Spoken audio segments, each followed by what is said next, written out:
have you ever felt the pressure of being दलेर मेहंदी का बेटा? 100% वो तो 24 घंटे रहता ही है। जो गाने की लाइफ हो गई है ना, वो बहुत छोटी हो गई है। हो दुनिया यारा रंग बरंगी ना है, भैड़ी ना है चंगी, सुन यारा बोले एक तारा, मेहंदी दा यारा तुनक तुनक धुन तुनक तुनक धुन तुनक तुनक धुन दा दा दा। रेडियो नशा। हाय परी हूँ मैं on 91.9 FM radio Nasha and with me today Gurdeep Mehndi. तालियां। Hi Gurdeep. Thank you Yes. Thank you thank you. कैसे हो आप? चकाचक। चकाचक। यस। बड़े मस्त बढ़िया बढ़िया गाने निकल रहे हैं आपके। How is the vibe like? क्या चल रहा है अभी? फिलहाल तो एनीपू चल रहा है, and from the EP, new EP Prince of pop, and उसी की एक्साइटमेंट चल रही है, उसी के गाने चारों ओर फिलहाल मैं सुन रहा हूँ और लोगों को सुना रहा हूँ, एंड जो लोगों का फीडबैक आ रहा है अच्छा आ रहा है, I am loving it. It's a very nice mixture the song Inipu, है ना? उसमें we see so much of you and the Punjabi munda भी दिख रहा है हमें। फिर हमें वो तमिल जो वाइब होती है वो भी दिख रही है। तो इनिपू मतलब स्वीट होता है, right? In Tamil it means sweet. या सो मुझे बताओ, how did this whole song start and ये तमिल वाइब पिक क्यों की? नहीं कुछ डिफरेंट क्रिएट करना था, एंड ऐसा जो किसी ने कुछ देखा ना हो, और हमने भी ऐसा महसूस किया कि north Indian south Indian stories बहुत देखी हैं, बट इस तरीके की नहीं देखी है ना। तो पहला थॉट आया कि that south Indian outfit with पगड़ी विद द टर्बन वाइट, जब मैंने थोड़ा विजुअलाइज किया तो अच्छा लग रहा था, and at the same time वो it should have a very cute approach to it, and Inipu word अपने आप में बड़ा नया है फॉर और द नॉर्थ इंडियंस। तो काफ़ी लोगों को लगा कि क्या है, एंड जब लगा कि इनिपू बड़ी सोहनी लगे तू, तो फिर वो पूरा मीटर उसमें बैठ गया, एंड लकीली जैसी हमने चीज़ें सोची थी वैसी बन के आई हैं, और वैसे लोगों को पसंद भी आ रहा है, बिकॉज नॉर्मली ऐसे एक्सपेरिमेंट ज़रूरी नहीं है कि कामयाबी हो, थोड़े फेल भी हो जाते हैं, क्योंकि it's not that easy to just think whatever you think in your mind और आपने एग्जीक्यूशन में डाल दिया, बट काफ़ी लोगों को पसंद आ रहा है, and the chemistry between the North Indian boy and the South Indian girl is looking Inipu. अच्छा, Inipu, if Inipu is translated into Punjabi क्या होगा? इनिपू का इक्वल पंजाबी नहीं, इक्विवेलेंट? वही अब मेरा था कि अगर अप्रोच करेंगे तो मैं तो उस लड़की को बोलेंगे तुसी बड़े स्वीट लग रहे हो जी। तो अगर साउथ इंडियन को बोलेंगे तो मैं तो तुसी बड़े इनिपू लग रहे हो जी। तो अच्छा लाइक हाँ, अच्छा, सो मतलब पंजाबी क्यूट इक्विवेलेंट एंड हाँ स्वीटी है। स्वीट, हाँ स्वीट है। स्वीटी टाइप स्वीटी।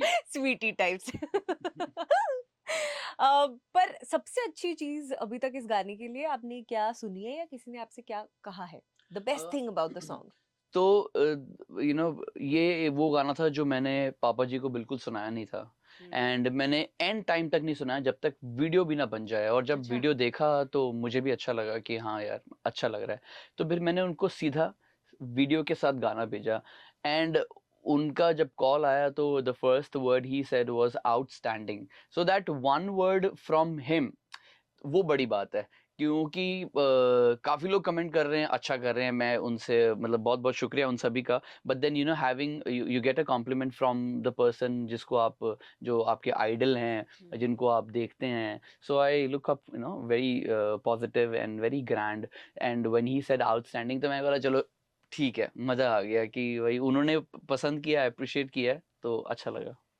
पापा जी का अप्रूवल बहुत इंपॉर्टेंट है आपके लिए for every song? Do you take his approval for on anything that you create? नहीं, थोड़े बहुत कॉन्फ्लिक्ट तो होने भी चाहिए, एंड बट ये है कि मैं कोई भी चीज़ करता हूँ तो थोड़ा सा एक दायरे में रह के करता हूँ, एंड उसमें ऐसा नहीं कि कोई कम ऐसे कोई ज़बरदस्ती है, मुझे खुद भी ऐसा होता है कि me being like I classical, I trained, and I learned music from my दादाजी, तो उसमें म्यूजिक इतना भी ना फैले कि वो आउट ऑफ द बॉक्स ही जा रहा है ना, और इतना भी ना हो एक्सपेरिमेंटल कि भाई समझ ही नहीं आया, सो ऐसा नहीं है कि उनका हर गाने में अप्रूवल चाहिए, बट ऐसा ज़रूर होता है कि हाँ उनका अगर एक कॉम्प्लीमेंट अच्छा मिलता है तो थोड़ा और एक बड़ा एक पॉजिटिव साइन मिलता है आगे काम करने का। Right, right. जी। But is he strict? Is he sweet? Is he lenient?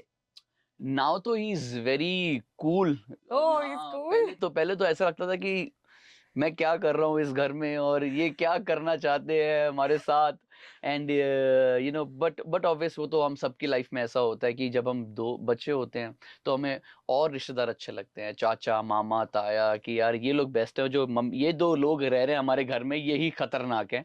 And जब आप अपनी टीन एज क्रॉस करते हैं, अडल्ट में आते हैं, देन थोड़ा और मेच्योर होते हैं, फिर आपको लगता है कि अरे यार यही दो इंसान ऐसे थे हैं जो हमेशा चाहते थे कि हम ऑन पॉइंट हों, बढ़िया हों। And I guess it's with everyone now, I'm in my 30s, so my love for them, mom and dad is now unconditional, कि जो बात हुई है या जो बात अब होंगी या जो भी है, भाई अपना जो प्यार है वो एक अलग ही है। Correct, correct. तो मतलब मार वार पड़ी आपको? अरे रे रे हाँ? पंजाबी बंदा और मार ना खाए तो मतलब अधूरा है, लाइफ में कुछ कमी है। किन किन चीजों से पड़ी आपको? एक एक एज तक थी, मतलब मेरे ख्याल से 11-12 की एज तक, तब तब तो मतलब जब कुछ लगा। पर फिर उसके बाद पापा बहुत वैसे हो गए थे कि उनका डर बातों से ज्यादा खतरनाक हो गया। फिर वो एक ऐसी टीन में आते हैं, 16 वो आंखों 15। का डर। हाँ, कि यार आप बंदा कहे कि आप मार लो चलेगा, पर आप ऐसे खामोश या ऐसा मत रहो यार, वो और भी डेंजरस लगता है। उनका बातों का डर बहुत था। और ये तो अभी मेरे ख्याल से 3-4 साल पहले ही मेरे से थोड़ा-सा छूटा है, वरना मैं तो घबराया ही घूमता था। मैंने कहा कुछ कोई किसी को उनको कुछ बोल ना दे कि जी यहाँ पे ये कर रहा था, वो कर रहा था, है ना? तो बड़ा मैं कहा यार ये बड़ी दिक्कत है, but now he is very cool. अच्छा, but coming to you and your music again, when you were growing up, जी। किस तरह का म्यूजिकल इन्फ्लुएंस रहा है आप पर? किस तरह के गाने सुनते थे? क्या ज्यादा चलता था घर में? Hmm. What is the kind of musical influence? जब भी थोड़े से बड़े हुए, है ना? टीनेज में जा ही रहे थे, तब पापा जी तो सुपरस्टार, एंड पॉप कल्चर बहुत स्ट्रॉन्ग था। एंड नॉट ओनली पापा जी, तभी सोनू निगम जी, है ना? एंड इतने सारे जो आर्टिस्ट 90s के हैं, उनका एक म्यूज़िक था। और जब मैं आया अपनी 15-16 की एज में, तभी बॉलीवुड का बहुत स्ट्रॉन्ग इन्फ्लुएंस आने लगा, and as well as western culture music, which was I think थोड़ा सा हिप हॉप जोन में था, और मे बी R&B स्टाइल में था। एंड तभी मीका चाचा बहुत ऊपर आ गए, एंड उनका म्यूजिक बहुत अच्छा डेवलप होने लगा। तो एक जॉनरा पे कभी टिके नहीं, पर ये है कि पापा जी का दौर देखा है, वो एकदम पेपी पॉप टाइप का था।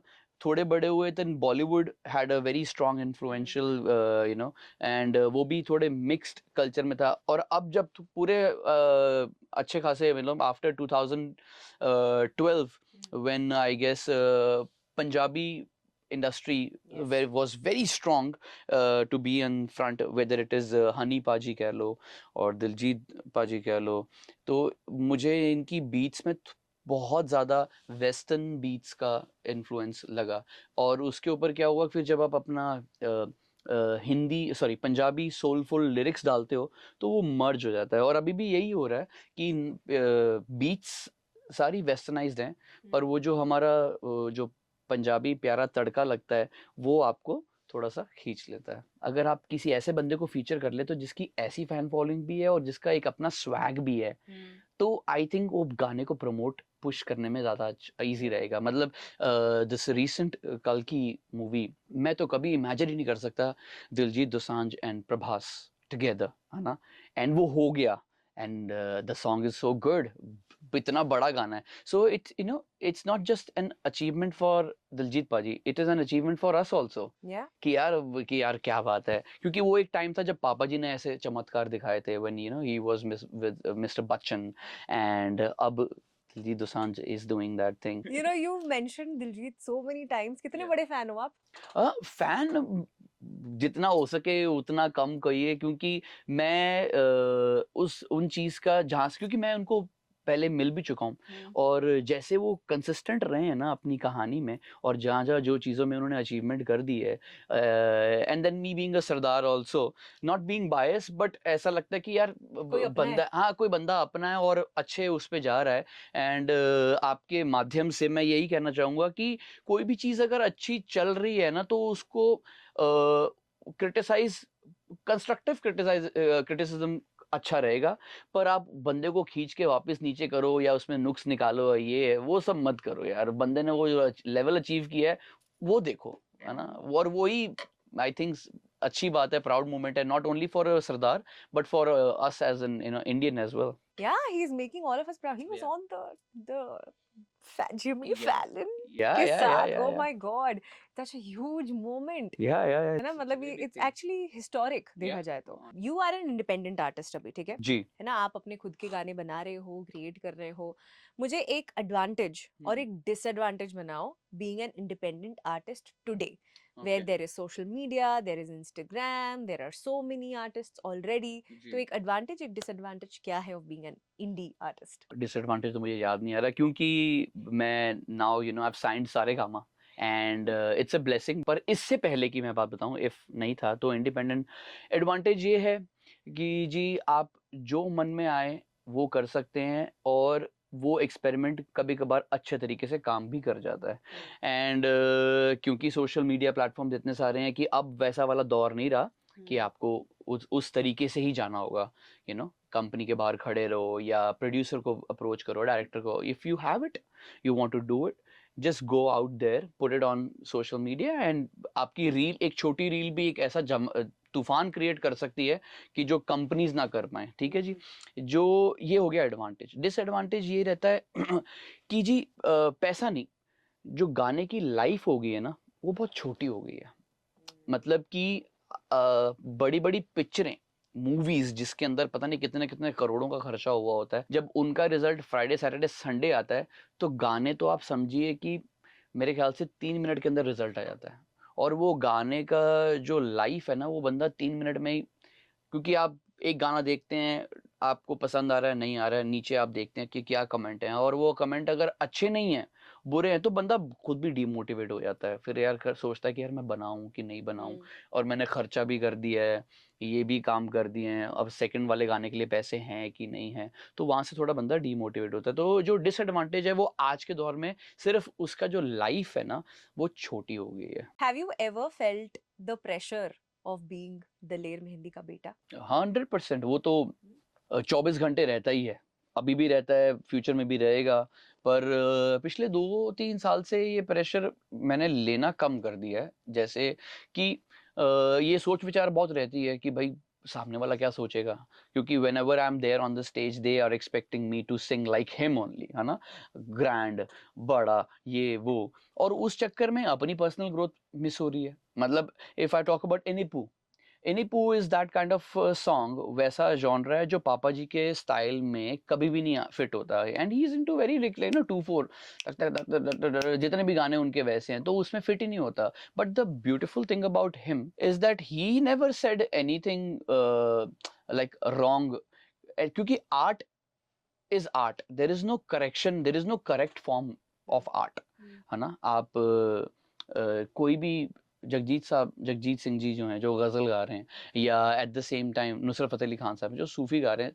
तो उनकी ऑडियंस और उनकी ऑडियंस अगर मिक्स भी होगी तो वो किसी एक दूसरे को गलत नहीं कह सकती क्योंकि वो जॉनरा अलग है वो जॉनरा अलग है तो instead of having thinking about him being his son and taking that pressure better है you focus on your creativity you focus on your work you focus on what you like भूल जाओ कि उसका result hit है या flop है हमारा काम है कि हमें उस काम का उसको उसको उस नतीजे पे लेके जाना है सो प्रेशर रहता है बट अभी काफी ऐसा है कि छोड़ दो भूल जाओ एंजॉय करो It's wonderful that you've been able to come at this point because आप प्रेशर के साथ under pressure you cannot create great things, never है ना? नेवर स्पेशली आर्ट तो बन ही नहीं सकता है. नहीं never. So I'm glad that you're at this point where like I will do my thing. And at the same time I don't know अगर आपने कभी मेरा शो देखा है कि नहीं पर अगर फ्यूचरिस्टिकली अगर कभी आपके पास टाइम हो तो मेरा लाइव शो देखिएगा and I do lots and lots of live shows for weddings हो गया, corporate gigs हो गए, तो उसमें जो मुझे मज़ा आता है और जिस नंबर पे मैं वो shows करता हूँ, वो करने के लिए मुझे उस पे ज़्यादा टाइम फोकस करना पड़ता है, ना कि ये घर में बैठ के या इधर कोने में सोच के कि क्या करूँ, क्या करूँ? जो मेरा मन करता है मैं स्टेज पे कर देता हूँ। तो आप जितने भी लोग देख रहे हैं, इंस्टाग्राम पे मेरा चैनल है, वो देखिए और उसमें मेरा लाइव परफॉर्मेंसेस चेक कीजिए, मज़ा आएगा, जेन्युइनली मज़ा आ जाएगा। अब मुझे बताओ कि आपका फेवरेट दिलेर पाजी गाना कौन-सा रहा है तुनक हमेशा तुनक, से? तुनक तुनक? तुनक तुनक, वो तो उसको कोई बीट नहीं कर सकता। हो दुनिया यारा रंग बिरंगी ना है भैड़ी ना है चंगी, सुन यारा बोले एक तारा, मेहंदी दा यारा तुनक तुनक धुन तुनक तुनक धुन तुनक तुनक धुन दा दा दा तुनक तुनक धुन तुनक तुनक धुन तुनक तुनक धुन। Oh my God! इतना डांस किया है ना इस गाने पर, because I am also a 90s kid. So when I was growing up तो ये दीज़ गाना तो सॉन्ग्स, मतलब मतलब ये गाना आते ही अलग जो एनर्जी आती बॉडी में। कभी ये उनके सामने गाया है? उनके सामने नहीं गाया, पर एक शो में मैंने बहुत अच्छा गाया था, तो मैंने उनको उनकी क्लिप भेजी थी उसकी, हाँ। एंड ही लव्ड इट, और उनको लगा कि यार, और मुझे भी आप बिलीव करें, कम से कम जब से तुनक तुनक रिलीज हुआ है तब से लेके कुछ 20 साल लगे होंगे कि मुझे वो परफेक्शन में गा के वैसा सुना के, और फिर मैंने उनको भेजा कि जी मैंने तुनक तुनक ऐसा गाया है। हाँ, ओह!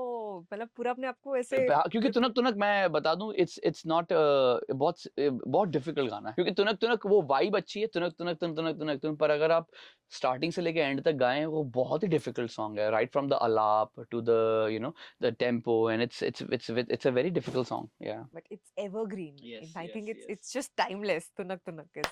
Thank you so much, Gurdeep. It was amazing.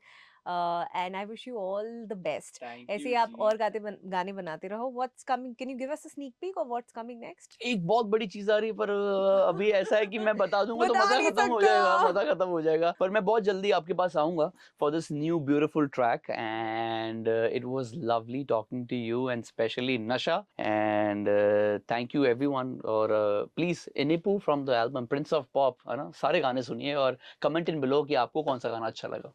Radio नशा